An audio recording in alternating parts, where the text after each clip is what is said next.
एक संबुक था बेचारा, आपको बताएंगे आने वाले दिनों में इन्हीं शास्त्रों में। एक संबुक बेचारा अपनी भक्ति कर रहा था, तपस्या कर रहा था। अगस्त्य ऋषि के कहने पे रामचंद्र जी ने जो है वो तलवार से उसका वो सिर काट दिया। क्यों? कोई राज्य हड़प रहा था क्या वो श्री रामचंद्र जी का? गाली निकाली थी क्या उसने श्री रामचंद्र जी को? बेचारा अपनी भक्ति कर रहा था, क्यों मारा उसको?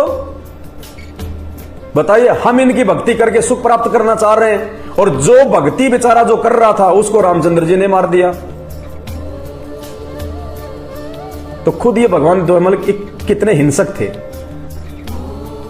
भक्तों तक को नहीं छोड़ा इन्होंने। बताओ, बेचारा भगत था, अपनी भक्ति कर रहा था, क्या दिक्कत आ रही थी?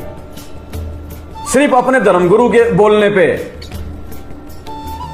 अगस्त्य ऋषि ने आके रामचंद्र जी की बड़ाई करनी शुरू कर दी। लिखा हुआ है, ये दिखाएंगे आपको ये ब्रह्म पुराण। हे राजाधिराज, हे रामचंद्र, तुमसे बड़ा बलशाली कौन? तुमने रावण पे विजय प्राप्त कर ली, ये कर लिया, वो कर लिया।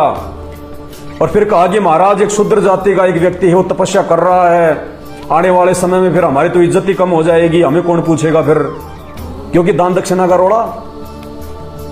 तो रामचंद्र जी उनकी बातों में आ गए और जाके संबुक की नाड़ काट दी। बताओ, ये इंसानियत है? ये मर्यादा है क्या? फिर कहते हैं मर्यादा पुरुषोत्तम थे। ये मर्यादा है? ये कोई व्यक्ति भक्ति कर रहा है बेचारा अपना आत्म कल्याण के लिए कि मुझे 84 लाख योनियों में ना आना पड़े, और रामचंद्र जी जाके उसकी गर्दन काट रहे हैं बिना उसको कुछ बोले। ये इंसानियत है? ये मर्यादा है? फिर कहते हैं मर्यादा पुरुषोत्तम। खुद की गर्भवती औरत को जंगल में निकाल दिया, ये कहां की मर्यादा है?